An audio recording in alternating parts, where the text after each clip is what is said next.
they kind of got some Tuesday group support the first time around, not enough. Right. So they moved the bill away from the Tuesday group and toward the conservatives, right? So here's one of the moderates saying, unnamed, if I vote for this healthcare bill, it will be the end of my career. So this is an exercise in the ego of the President of the United States, right? They are going to win the battle of healthcare and they were going to lose the war, a big war, and it might be the 2018 war. You know who else loses here? Is Karen Handel in Georgia 6. I was a former special election candidate, and in a district Obama won twice as a Republican, and the disaster that was happening in Washington, D.C. almost lost me my race. Listen, Carol Handel needs to realize tonight there's not a single Republican in Washington who cares about her, because if they did, they wouldn't be doing what they're doing with health care right now. They are going to create more problems. The biggest political winner tonight in the United States of America is Ossoff and Georgia 6. Sarah, the Democrats have to know that and they must want to encourage as much talk about the possibility of this passing the House as possible. Oh, of course. Democrats were skittish to talk about the health care law for the past few years. Obamacare was always kind of controversial. Republicans have actually been able to do something kind of amazing. They have made Obamacare more popular. You see in poll after poll, Obamacare's favorability numbers are rising after being stagnant for years. So Democrats really want to talk about the health care law right now because it's covering millions of Americans.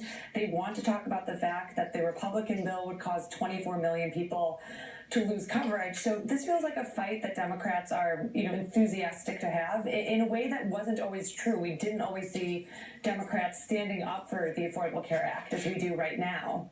David, I want to get a quick last word out of you about what you just said about Jon Ossoff, because you ran in a special election on one of these vacated seats, and I've never really paid a lot of attention to special elections, as most of us don't, and I hadn't given a thought to how does this affect the Ossoff race, would you say the issue most helpful to him for the Republicans to push during the short window of this campaign would be health care? So I think Republicans are looking at poll numbers saying we haven't done enough on Obamacare, and does that allow us to turn out Georgia Republicans more? But the reality is the top line favorability, unfavorability of national Republicans in Congress is the headwind that Karen Handel has to deal with. Trump's unpopularity does as well.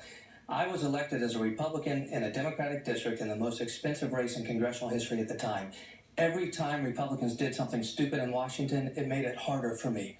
They are making it harder for Karen Handel. You feel it that day, the next day? That day. For Florida, I lived on the beaches. It was flood insurance, an issue nobody else cared about. Right. It was flood insurance. Jon Ossoff right now wants Republicans in the Freedom Caucus to keep doing what they're doing. This is Donald Trump Republicans doing what Donald Trump Republicans do, and it's going to flip the House in 18 if they keep doing it. All right, you just watched me learn something out there. If they had the camera on me, then you would have seen the reaction shot of me learning. David Jolly, thank you very much.